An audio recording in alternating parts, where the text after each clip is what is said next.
Good afternoon.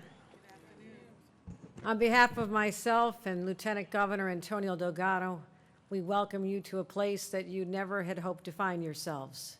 So it's a little bit hard to go through this and look in the faces of so many who perhaps knew tangentially that this is a place that existed, but from this day forward, this is your place. I walk through here sometimes when there's far fewer people, just to reflect on those of us who are fortunate to not have lost a loved one the way you have. But this is also a place to hopefully draw strength from the strength of the granite behind us. And this is your place forevermore, so welcome. Also to our Attorney General, Tish James, our Comptroller, Tom DiNapoli, my outstanding commissioners, Rosado, Commissioner Jeanette Moy, who's the keeper of this hallowed place, Commissioner Jackie Bray, whose responsibility is to keep us safe as well, Senator Scarcella-Spanton and Assemblymember Pfeffer Amato, and all of our state representatives, our senators, assembly members who've joined us, and of course, the men and women in blue and gray who've joined us here today. You heard a lot of numbers. You heard 1840 is the number of names etched on this wall. You heard that there were 68 individuals that we're remembering today, 64 of whom their families thought they walked away, survivor of 9/11, and never dreamed that their bravery that day would catch up with them literally a decade or two later. Those aren't just numbers to us. They all represent the flesh and blood of a live human being that God put on earth and brought into your lives and into our lives. That's why we talk about them today, as if they're still with us, because that is the only way to remember them. Those of you who are parents here,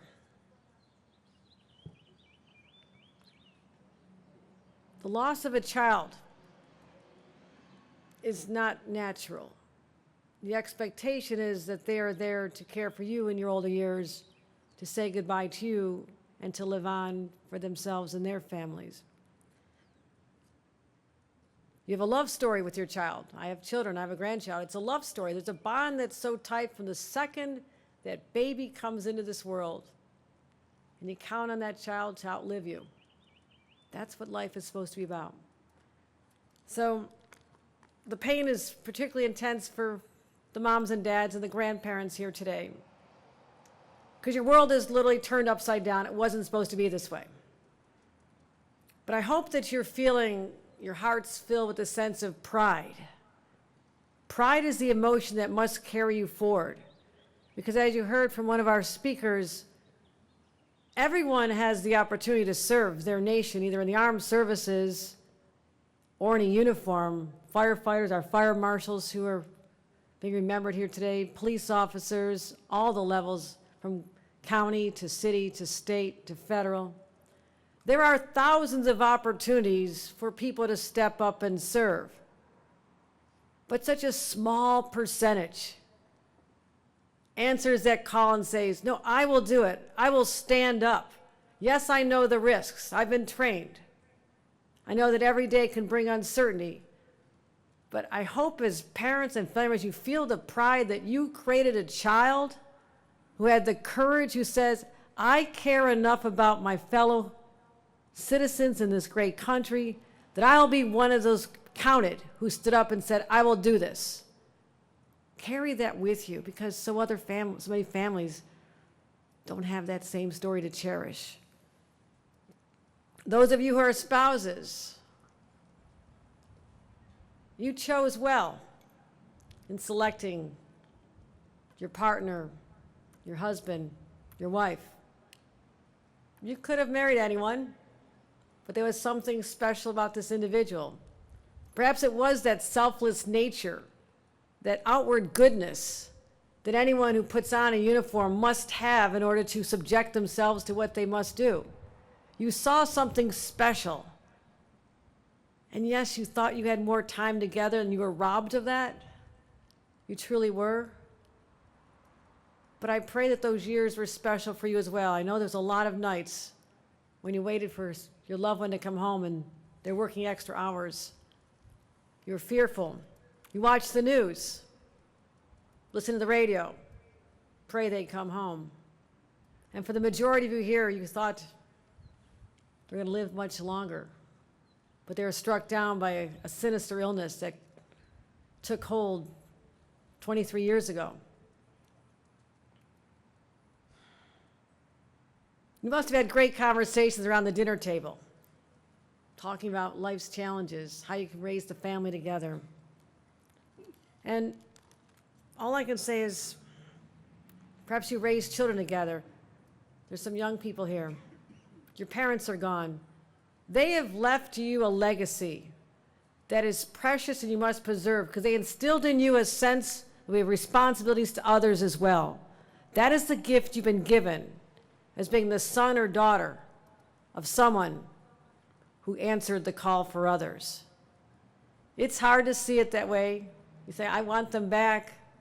I still wish they were here. I'd give anything to just have one more hug. So the pain is immense. But those of you who showed up today, a day that you were going to relive those memories, you knew the wounds would be reopened again, you could have stayed home, stay in bed, put the pillow over your head and say, I'll get up tomorrow, I can't do this. Because it's so hard to have got up and traveled here today and sit with others in this holy unity of others who've suffered similar experiences. But you got up and showed the courage that your loved one had as well. You are stronger because of this now. You don't know it, you don't feel it now, but you're drawing on an inner strength that's going to be with you forever because you are a survivor, you endured, and you had courage. That's what I see when I look out at the people here today. Nothing but that. And I thank the members of the clergy who remind us of the presence of God in our daily lives, and a resource, a rock that we can lean on through prayers of our own faiths. But we're united in the belief that God put us here for a purpose. Your loved one's purpose has been served, and they've been called home to rejoice in eternal life awaiting you and your families. That's the cycle of life that we must understand. And yes, grief is the price you pay for love. If you didn't love them so well, you wouldn't be grieving every single day. But the love was surely worth it.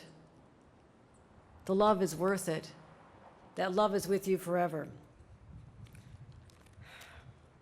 I also want to say something to the men and women who are here in uniform.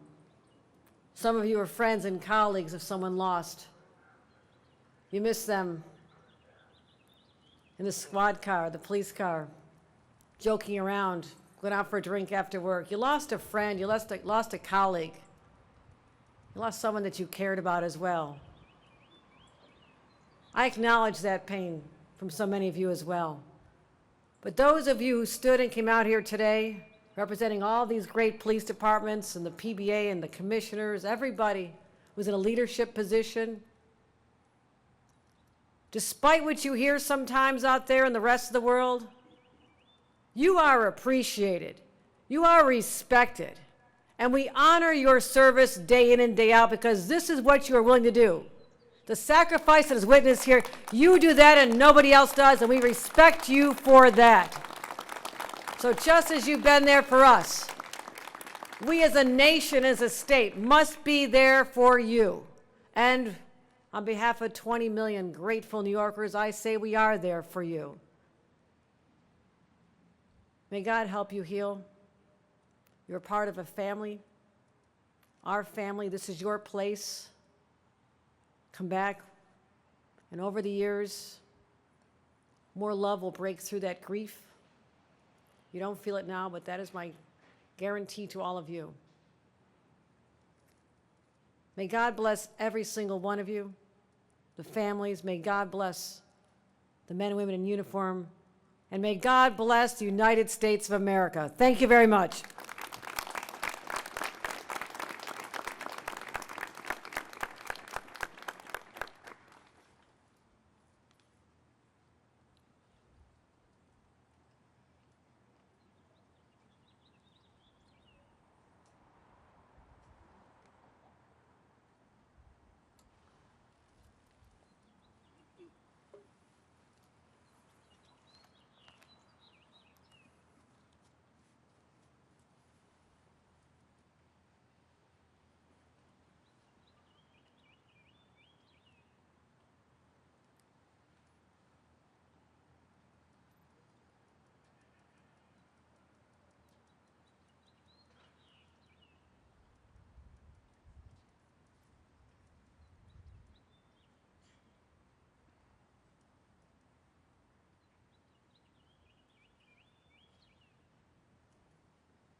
Ladies and gentlemen and distinguished guests, it humbles me to read the names of these fallen heroes, whose names are memorialized here. May we always remember them and never forget their sacrifice. Please rise, if able, as we honor those we have lost.